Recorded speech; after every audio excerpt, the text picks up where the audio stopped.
Sejam muito bem-vindos ao canal Afinal, o que somos nós? Assistam agora a segunda parte da entrevista do Lírio Matos, onde ele nos conta a sua segunda EQM e também responde às nossas perguntas. Você vai amar. Se você não assistiu a primeira parte, não se preocupe, é só acessar o link que está disponível para você aqui em cima e também na descrição do vídeo. Corre lá e volta aqui para conferir a segunda parte. E também, por favor, deem like e se inscrevam no canal. Isso ajuda muito a mensagem a chegar a mais pessoas. Bom proveito!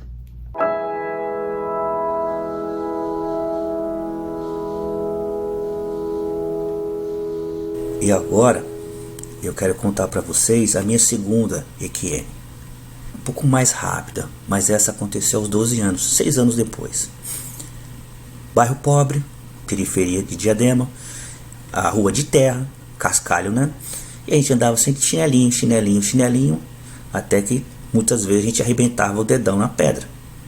Então, machuquei meu pé, dedão, e a gente, como não tinha como eu disse, a gente sempre, a saúde era precária na região, a gente fazia, minha mãe colocava um remedinho, colocava uma folhinha ali, uma coisa ali, fica aí, vai colocando no dedo até melhorar. Vai deixando, aquele machucado no dedo criou uma infecção. E a gente vai deixando, coloca uma coisa ali, coloca uma coisa aqui e não vai cuidando. E a infecção, infelizmente, ela pode ser pequena ou que for, quando ela ataca, ela vem com força. E numa noite, no quarto onde nós dormíamos, eram 3 beliches. Então dormia eu, numa beliche na parte de cima, meu irmão embaixo do outro, mais o outro, dormíamos 6 ali. E nesse dia, nessa noite, de repente a luz do quarto acendeu. Eu acordei, a luz do quarto acendeu. E conforme eu enfiava a mão por baixo, onde eu acendia a luz do quarto, era pela parte da minha beliche. Aí eu levantava, colocava a mão na parede e tentava apagar a luz não apagava. E aquela luz não apagava. E eu via todos os meus irmãos dormindo e eles não acordavam reclamando que eu tinha acendido a luz, porque a gente tinha que sair e todo mundo acordava cedo para trabalhar, eles, né?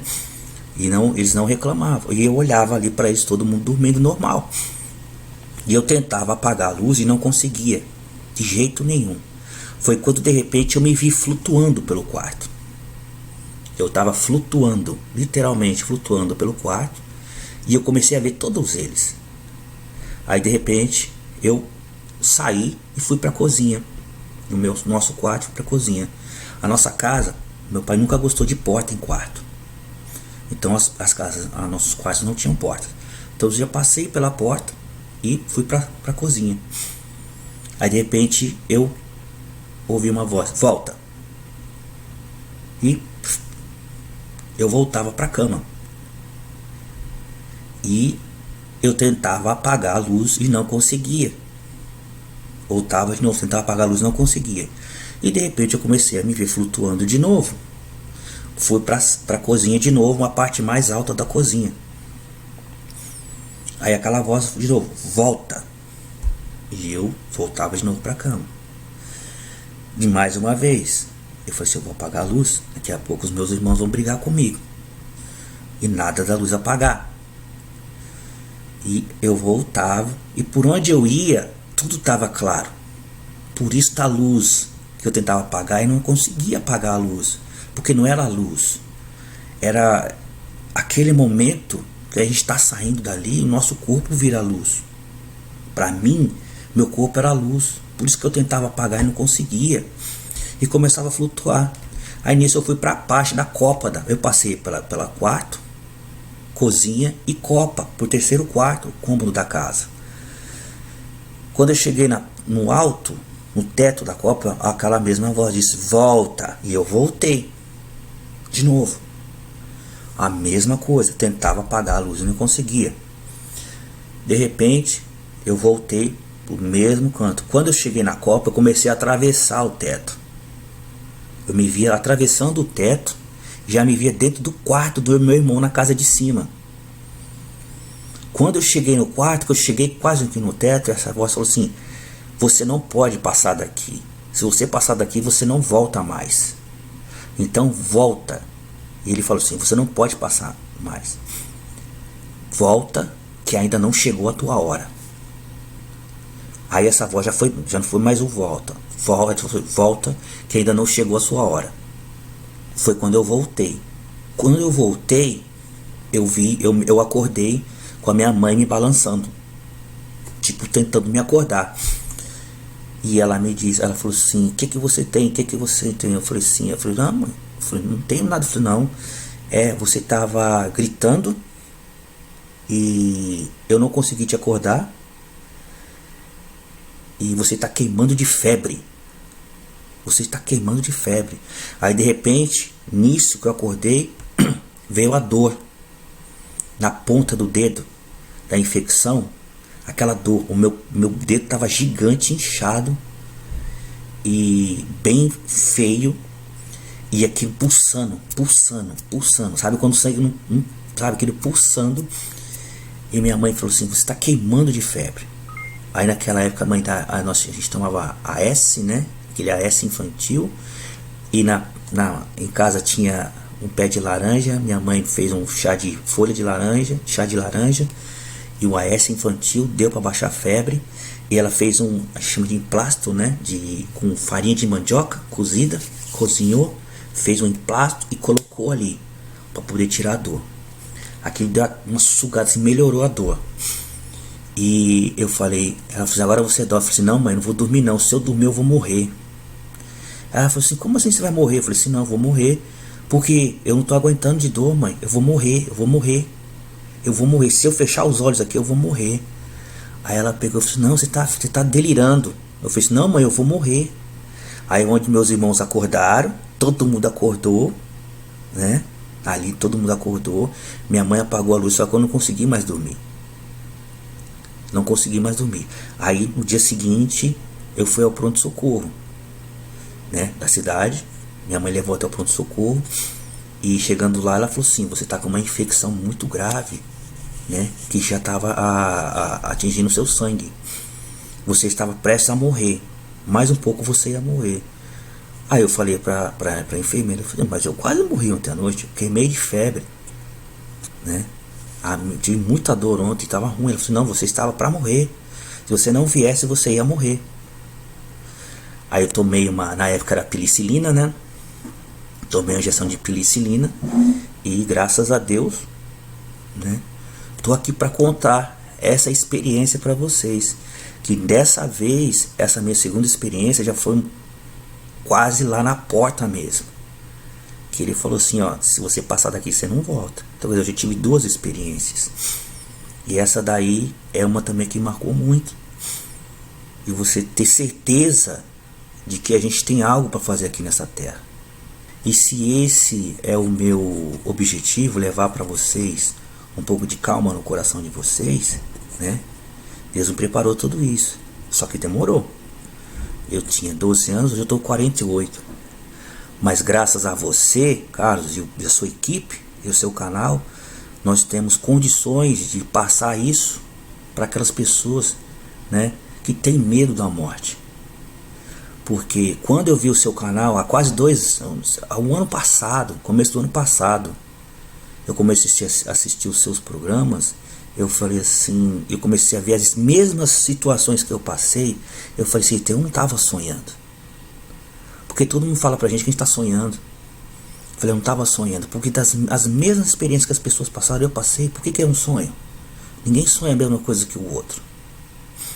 Então eu sempre vinha assistindo, sempre que eu tenho tempo eu vou ouvindo, dirigindo, né? Eu dirijo muito, dirigindo, ouvindo os vídeos, os relatos.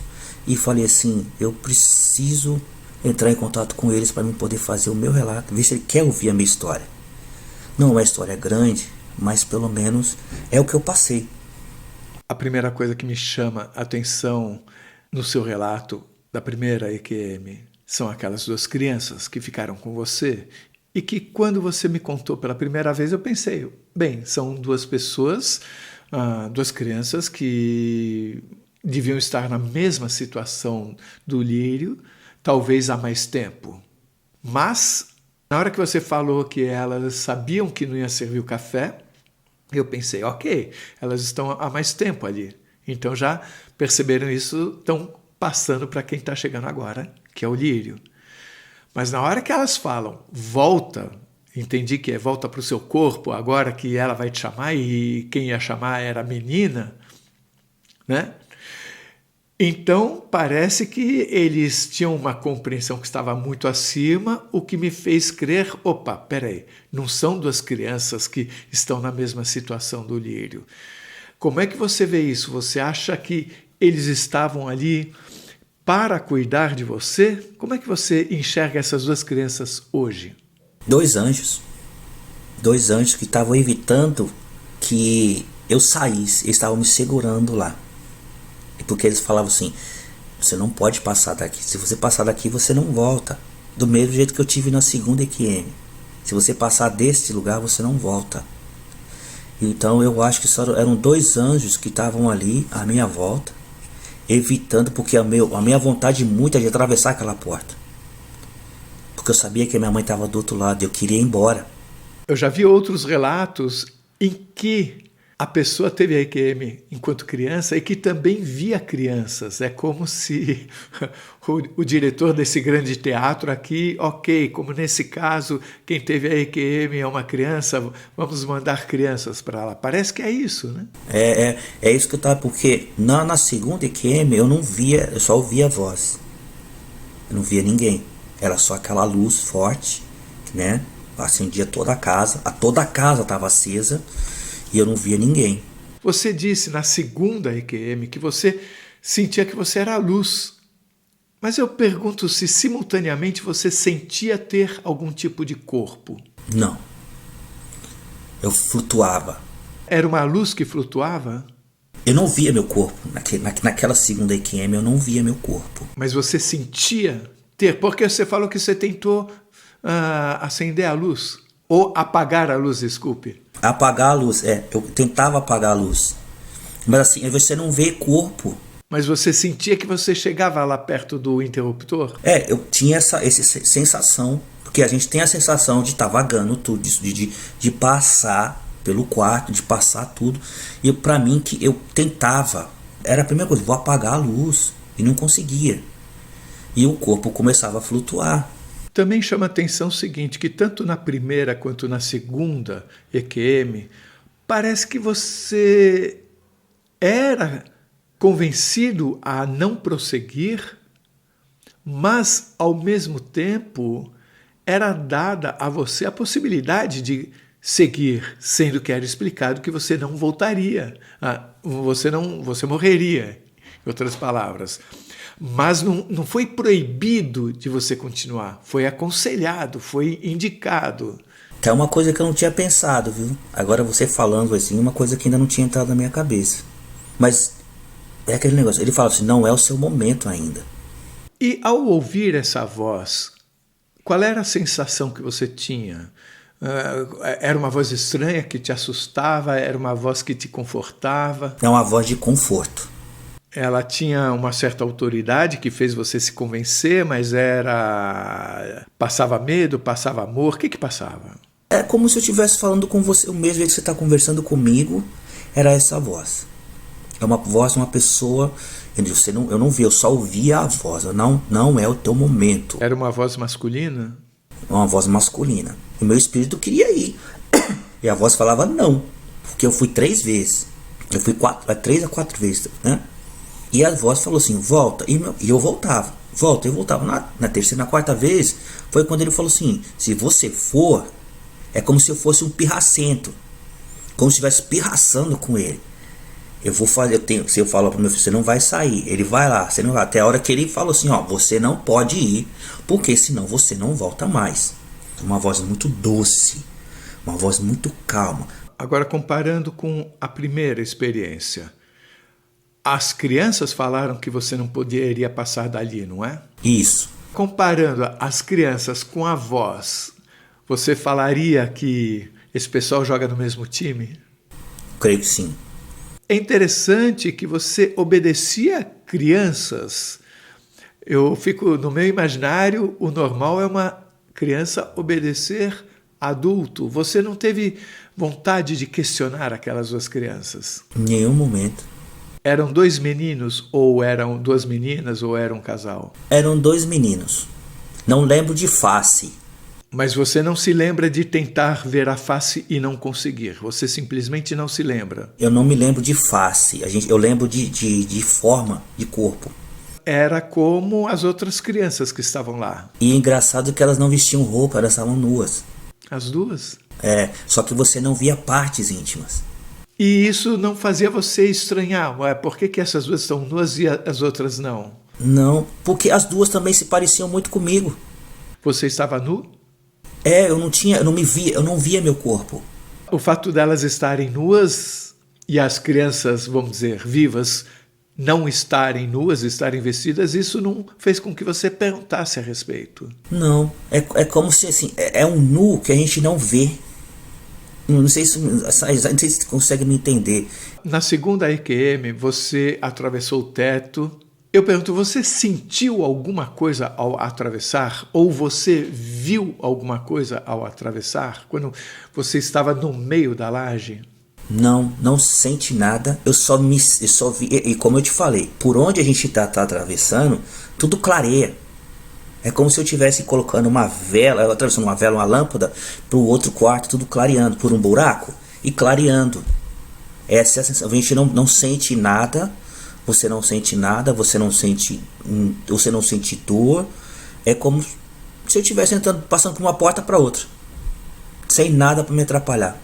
Tanto na primeira EQM como na segunda, você relatou de entrar e sair do corpo mais de uma vez. Sim. Nas vezes que você reentrava e voltava a sair, você não readquiria controle do corpo. Não. Você estava lá, mas como na primeira você falava, achava que estava falando para sua avó que você estava bem, mas ela não te ouvia. Então você estava lá dentro, mas não estava com controle do corpo. Você não sentia nada ao entrar ou ao sair. Você não sentia nenhum tipo de desconforto. Não. Você só sabia que estava lá. Num piscar de olhos já estava dentro do meu corpo. A visão que você tinha, tanto num caso quanto no outro, do mundo físico, era exatamente como o mundo físico? Ou não tinham pessoas, mas não tinham paredes? Ou as cores eram mais nítidas, mais vibrantes, a iluminação diferente? Algo era diferente? Ou era idêntico ao mundo físico? Na primeira, era tudo idêntico. Estava vivendo o meu espírito, vivendo fora do corpo, tudo em volta de dentro daquele hospital. Dentro do começo até o fim. A única coisa que eu te falei é que a gente não vive o espaço de tempo, a gente não vê. Muitas vezes, certas situações, era num piscar de olho. Como eu estava na enfermaria da empresa que meu pai trabalhava e de repente eu já estava dentro do hospital. Que o trajeto era quase meia hora para chegar até lá. Então esse trajeto de meia hora, eu não tenho nada dentro desse trajeto de meia hora.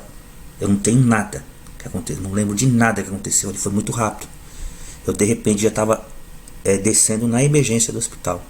Com relação ao espaço, você via de forma diferente? Algumas pessoas comentam que é como se você pudesse enxergar em todas as direções simultaneamente. Não,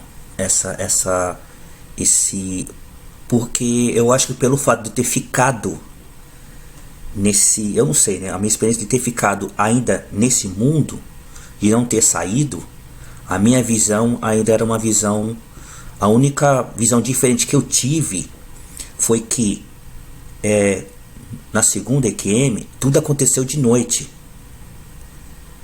E todo esse acontecimento tinha muita luz.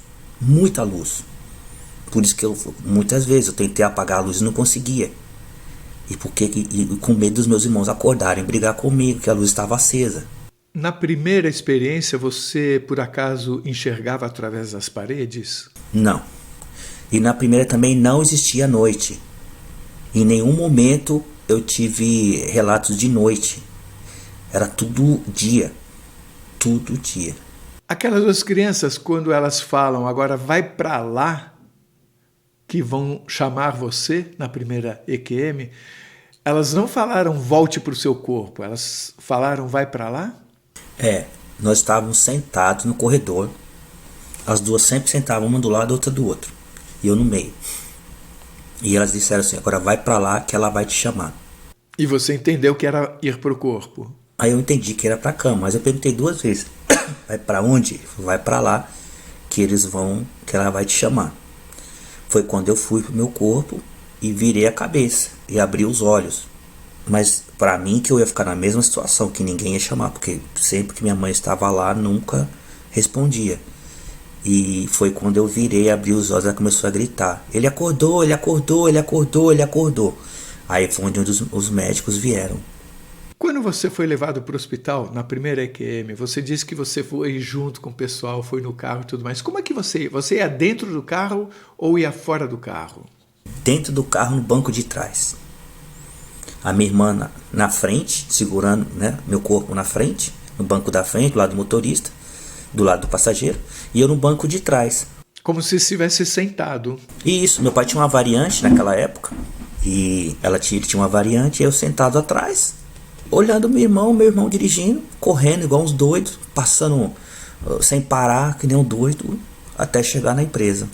E na hora que você entra naquele túnel, que você vê a luz lá no final, você se lembra se você se surpreendeu por isso ter acontecido ou tudo que acontecia parecia normal? Naquela passagem, eu fui para a enfermaria. Eu me lembro de ele estar me levando para a enfermaria e abriram a porta. Tinha a porta e logo à direita tinha a porta da enfermaria. E tinha um corredorzinho pequenininho que subia para a empresa, que o pessoal descia a escada e saía na enfermaria embaixo. E a empresa é grande. Aí aquela escada. Só que não tinha aquela escada. Era o túnel. E foi onde eu comecei a caminhar. E eu vi aquela luz no fundo. Aquela luz. Você se sentia como sendo luz, mas essa era uma luz que estava caminhando ou flutuando? Quem já andou de trem passou por túnel, aqueles túneis longos, escuros, e vê aquela luz lá no fundo, é a mesma sensação. Só que eu caminhava, e conforme eu caminhava, por onde eu passava, aquela luz ia iluminando aquele túnel. A luz que estava à minha volta iluminava aquele túnel, e eu em busca eu vi um túnel escuro e eu vinha em direção a ele, aquela luz. Mas você se sentia flutuando, simplesmente indo em direção, ou você se sentia caminhando como quem tem pernas? Flutuando. A gente não sente caminhar. Você chegou a perceber aquela luz se aproximando de você?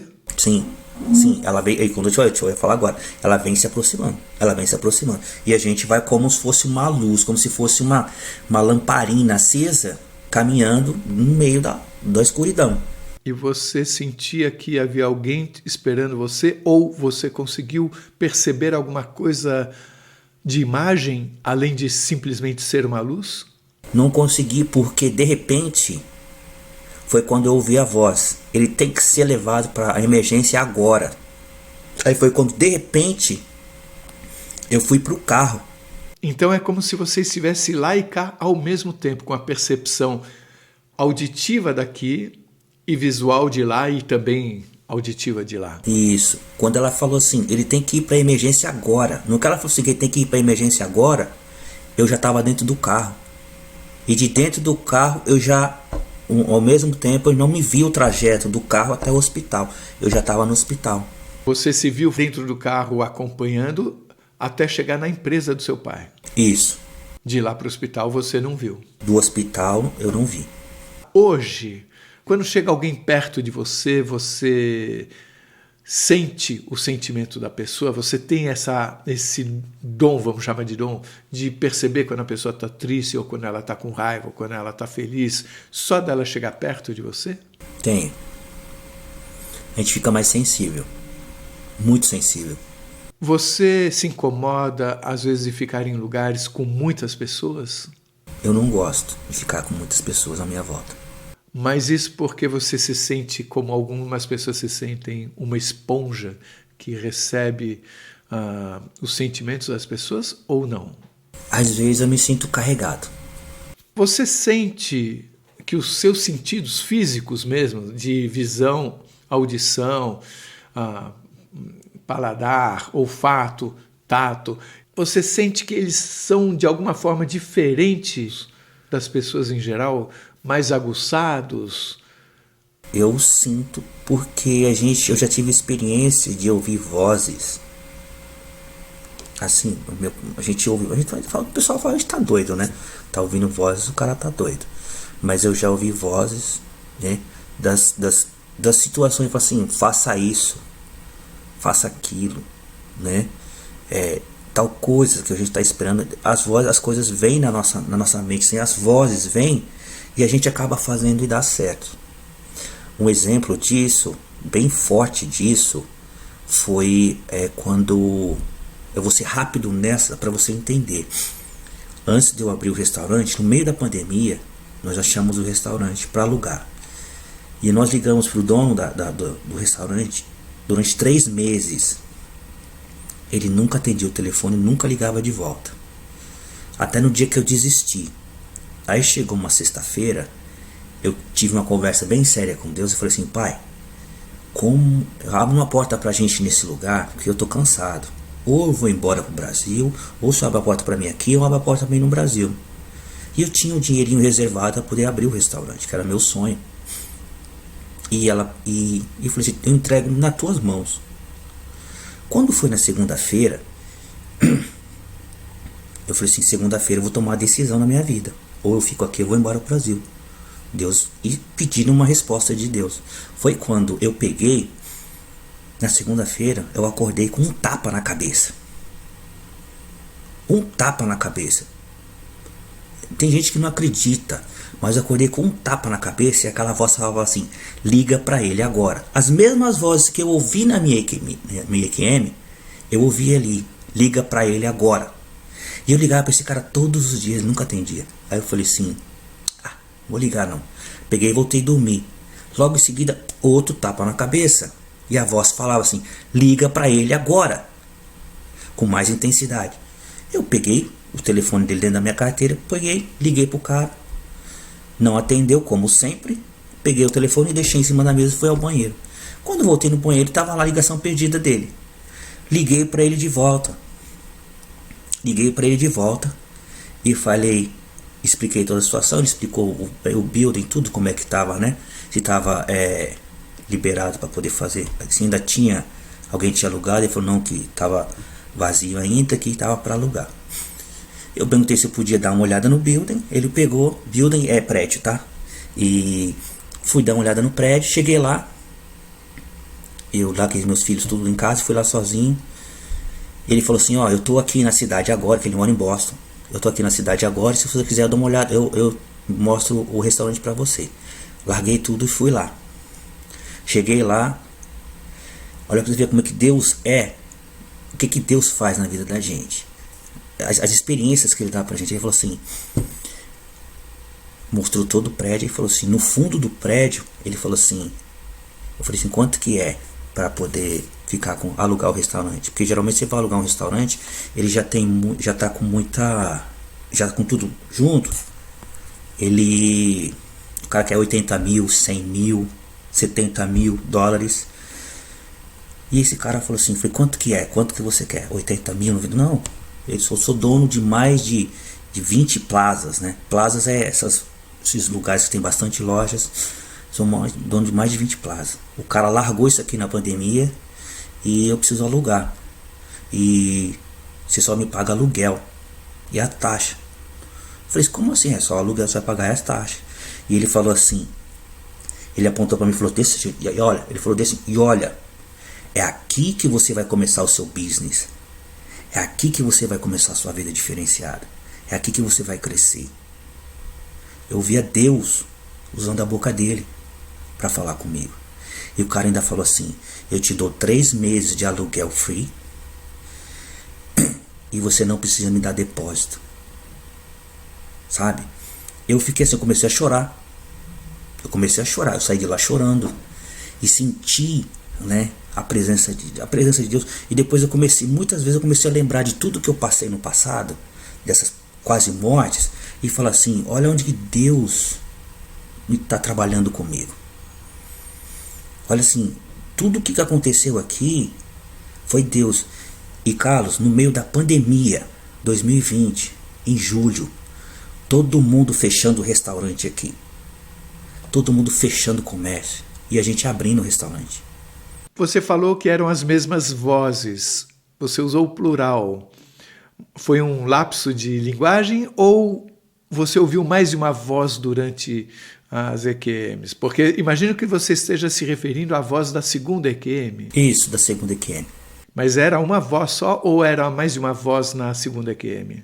Na segunda EQM foram, acho que a mesma voz, só que ela falou 4 vezes comigo, né? Eu queria que você deixasse uma mensagem final para todos nós que vivemos nesse mundo cada vez mais complexo, mas nós não tivemos essas informações todas que você teve. Só tem uma coisa que eu tenho para dizer. É uma coisa só. Que Deus é um só. Independente de qualquer religião. Eu não sou religioso. Graças a Deus eu não carrego esse peso em cima de mim, de religião. Porque Deus está comigo da hora que eu acordo, da hora que eu vou dormir. Inclusive quando eu estou dormindo. Ele está aqui. Todo mundo tem um objetivo. E nós devemos abrir os nossos corações para Ele poder mostrar para a gente o que Ele quer conosco. Ele não quer o nosso mal. Ele quer o nosso bem. E mostrar para vocês que além dessa vida, tem uma muito melhor do outro lado.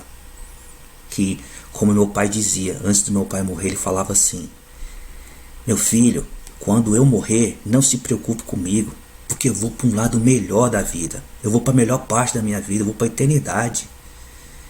Isso que a gente vive aqui é sofrimento, mas o que a gente vai viver do outro lado é só alegria. Então não se preocupa comigo, porque no dia que eu morrer, eu vou estar feliz. E só para vocês terem uma ideia de como isso é verdade, meu pai morreu em 2010 e eu estava me mudando. Era um dia de muito calor, muito calor. Estava fazendo 45 graus aqui. Eu saí para comprar um móvel. Quando eu saí, estava muito quente. O meu corpo, eu senti um frio muito grande no meu corpo, um arrepio e frio, frio, frio. Quando eu cheguei em casa, a minha irmã me liga: ó, o papai morreu. Aí eu falei assim: hã? Falei: papai morreu. Eu falei assim: mas eu senti o pai. Quando foi por volta de 10 horas da noite, eu sentado no sofá, depois de saber que eu soube da notícia da morte dele, o meu pai sentou, eu sentei no sofá e comecei a chorar. Comecei a chorar. Foi quando eu me lembrei que ele falou que ia estar para um lugar melhor. E de repente eu me vi envolvido com uma grande asa no meu corpo. E aquilo me esquentou. Eu fechei os olhos e senti meu pai me abraçando. Eu senti meu pai me abraçando. E meu pai falando assim: eu tô indo, meu filho. Aquilo aí me deu uma paz no coração tão grande que eu parei de chorar. Parei de chorar. E acreditei naquilo que era meu pai. Porque eu sabia que entre a morte e aquele meio tempo, meu pai estava ali. E ele veio de lá, de longe, para me dar um abraço, se despedir de mim. E ele fez a mesma coisa com a minha mãe. A minha mãe relata que quando ele morreu, antes dele receber a notícia que ele tinha falecido, ela viu ele andando pela casa inteira. E ela chegou nele, ele chegou nela e falou assim: minha mãe chama Ana. E meu pai sempre chamou ela de Quiquinha. E Quiquinha hoje é o apelido da minha sobrinha, da minha filha, quer dizer. Ele falou assim: Quiquinha, eu vim me despedir de você, tá? Ela disse que meu pai estava numa áurea. Lindo, meu pai estava lindo, o corpo dele estava a coisa mais linda. Meu pai morreu com 81 anos. Ele disse que ele viu aquele corpo tão lindo. Ele falou assim: vim só me despedir de você, Quiquinha. Eu tô indo embora. Minha mãe disse que ele andou em todos os quartos da casa e foi embora. E eu falei: mãe, o pai veio aqui me dar um abraço. Minha mãe chorava, porque ela passou pela mesma coisa. E eu falo isso porque eu acredito nisso, porque eu passei por isso. E eu tenho assim, passar para vocês que a morte É ruim para quem fica, mas é bom para quem vai. É melhor ainda para quem vai. E é isso que eu quero passar para vocês. Tenha fé, paz no coração de vocês. Não se preocupe com morte. Não se preocupe com a morte de ninguém. Porque daqui, dessa matéria, isso aqui a gente tem como prisão pra gente. A gente carrega, isso aqui é uma prisão. Porque você dá um pulo, você não sai desse lugar. Você joga para baixo. Então a gente tem que sair dessa matéria para viver o que é lindo, o que Deus tem para nós. Então não se preocupe com esse mundo. Se preocupe com o que vem adiante, que é a coisa mais linda, que vocês não fazem ideia. É isso que eu tenho para passar para vocês. Se você gostou, por favor, se inscreva no nosso canal, dê muitos likes, faça comentários, compartilhe com seus amigos, toca o sininho, que assim você sempre fica sabendo quando chega o vídeo novo. E se você tem alguma dúvida ou passou por uma EQM e gostaria de compartilhar a sua história com o mundo, por favor, nos escreva. O nosso e-mail é afinal.oquesomosnós@gmail.com. Essa é uma nova fronteira do conhecimento humano. Vamos juntos atravessá-la?